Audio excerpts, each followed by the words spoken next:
All right, back on the Young Turks. Postgame, Anna's got more stories for us. What's up? I do. Okay, so I wanted to do a quick update on a postgame that we did earlier, like a few weeks ago.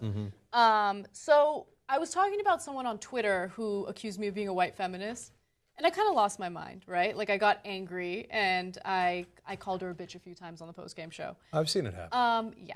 So, look, I shouldn't have called her a bitch. And the whole experience was kind of interesting because she called me out. I got defensive. I called her names. And that goes against everything that we do here, right? Like, we're supposed to have an open attitude and try to understand other people's perspectives. But since I saw her as attacking me first, I immediately went to defensive mode and I did what I did. So that situation blew up in my face, as it should have, right? I shouldn't have handled it the way I did.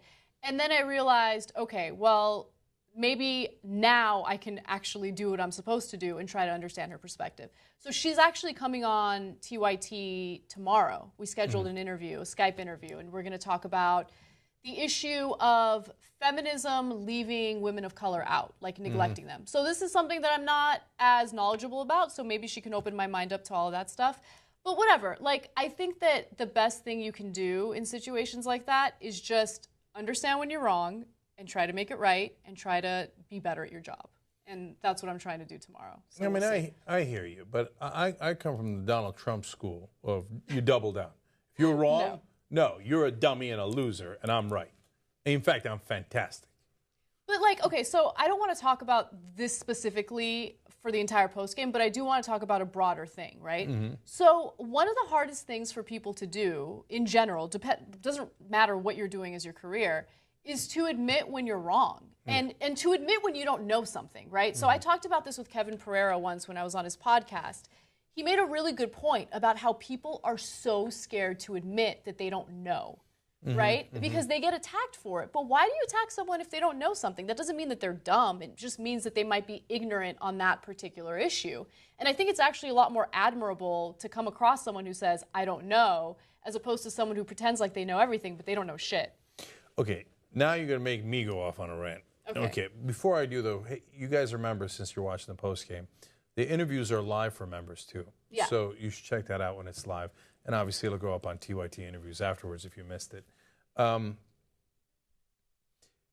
people always think that everybody knows what they know. And if you don't know that, you're stupid. Right. Right? And the reality is, everybody only knows a sliver of knowledge, right? That's so devastating, but it's so true. Right. So if it's a guy who's working at a hot dog stand at the stadium and you ask him, hey, which way is the, Jumbotron? I don't know, make up something, right? Which way is aisle 22C?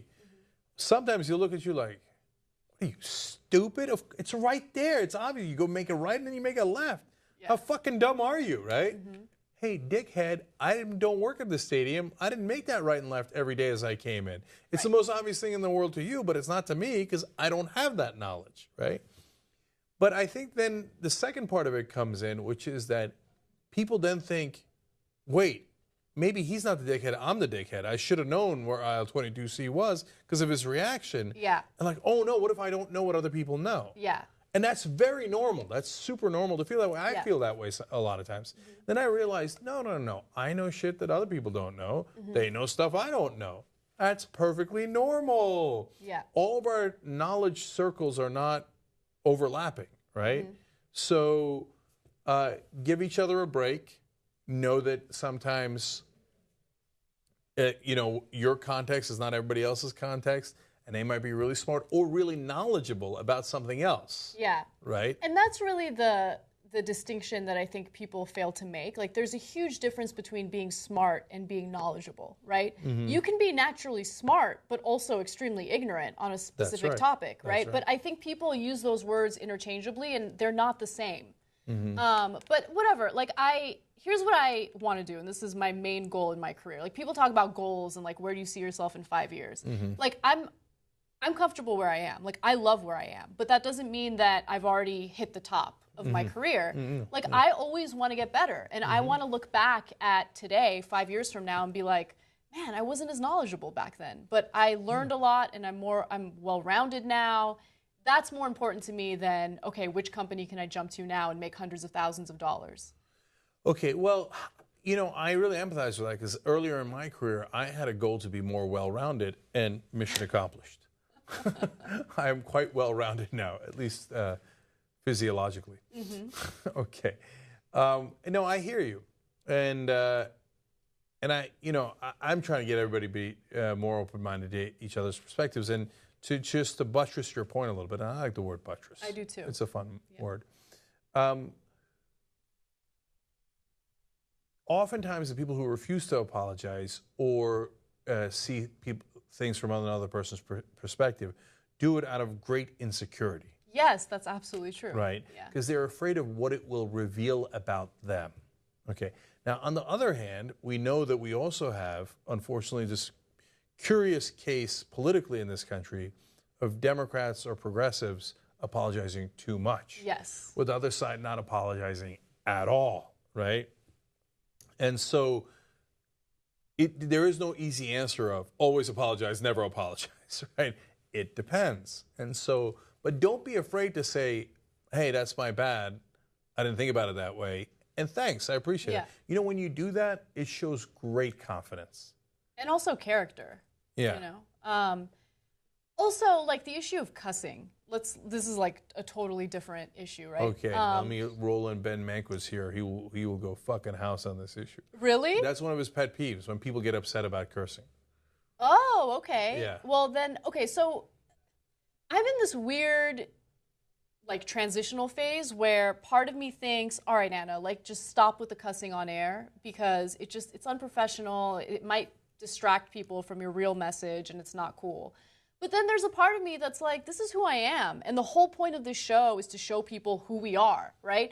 So look, in the context of me cussing out that girl, or that woman, I should say, that was not right, okay? But let's say I get really fired up about something and I drop an F-bomb. Why should that make people question my credibility? That's the way people speak. So that's a complicated answer. Let me break it down into different components. First of all, the most important part is, I prefer the word cursing over cussing. And I would ban the word cussing going forward if I could. Okay. I feels like when you say cussing, it feels like it should be followed by. Okay, I don't know why, but that always rubs me the wrong way. Okay. So I won't say cussing around. Yes, okay. Now that we've gotten the most important part out of the way, onto the actual issue.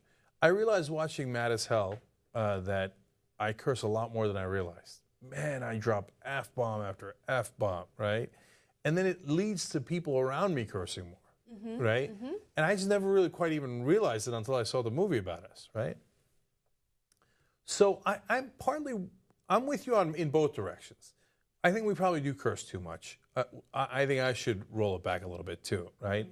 But I think the answer is to find the right middle ground, the right balance. And balance is not always in the middle ground, but I'm saying wherever we think that appropriate balance is. You'll get criticism from the old school, right? But I don't care much about that, right? They don't, I mean, they're going to criticize us for 1,000 things anyway. I mean, their heads explode when we curse. That's fine. I don't mind their heads exploding. It's okay. We also don't want to overdo it, though, because we don't want to turn people off who might otherwise be receptive to the message, but they've got an issue with cussing. I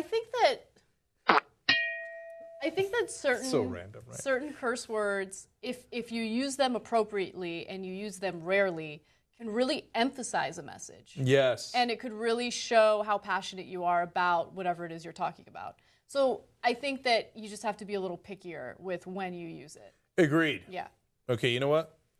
Are we going to touch? No. Okay. Okay. We were going to spit on it and shake there, but we decided against it. That was that spittoon thing for the people listening on audio. Okay, last thing that related to this. It turns out, though, the curse can be well placed. We never wound up talking about it on the air because we were at VidCon and yada yada. But Cardell Jones is the quarterback for Ohio State, the national champions in college football. And he was phenomenal when they won the championship. So he's obviously a big name now. And he retweeted one of my rants on Sandy Bland. And it ends with me going, do I trust authorities down there? Fuck no, right? Yeah. And then he got in a little bit of trouble over that and other tweets related to that because a lot of the Ohio State fans were pissed. They're like, stay out of politics. Stick to what you're good at. Yeah. And then that got a little racial, Of course. Right. Yeah. So it became a bit of an issue, and then ESPN covered it. They mentioned us, and yada yada. See, there's an instance where that fuck no was merited and drove home the point in a way that obviously struck a chord with people. Yeah. Because they were feeling fuck no. And they'd never say fuck no on television in that context. Yeah. They would try not to show any emotion about the Sandy Bland case. That we're fundamentally opposed to here. Yeah. LA Times just ran a video piece from VidCon that had me in it. And the tip I was giving to people who are getting into media now is, it's okay, be passionate, right?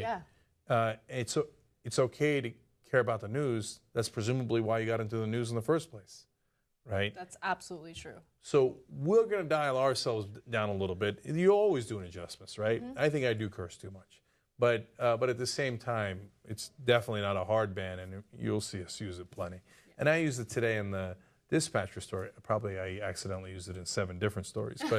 But in the Dispatcher story, I did it on purpose because the guy was so mad about the cursing that he hung up on the person trying to save the 17-year-old's life.